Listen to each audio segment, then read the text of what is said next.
Panglima Angkatan Bersenjata Ukraina Jenderal Valery Zaluzhny merilis pasukannya berhasil melumpuhkan 2 kapal patroli Rusia di Laut Merah. Kapal musuh dieliminir lewat serangan drone.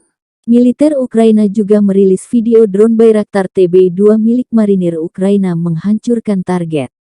Invasi Rusia ke Ukraina memasuki hari 69.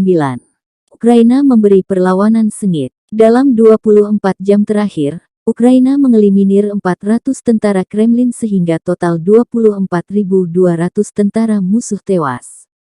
Sebanyak 14 tank Rusia juga dihancurkan dalam sehari sehingga total 1062 kendaraan lapis baja Kremlin hancur selama operasinya.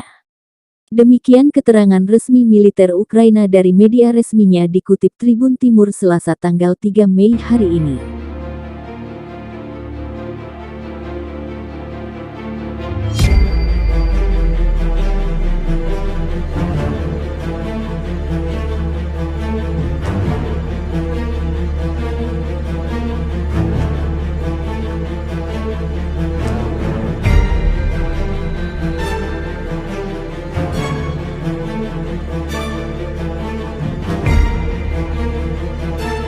Terima kasih sudah nonton, jangan lupa like, subscribe, dan share ya!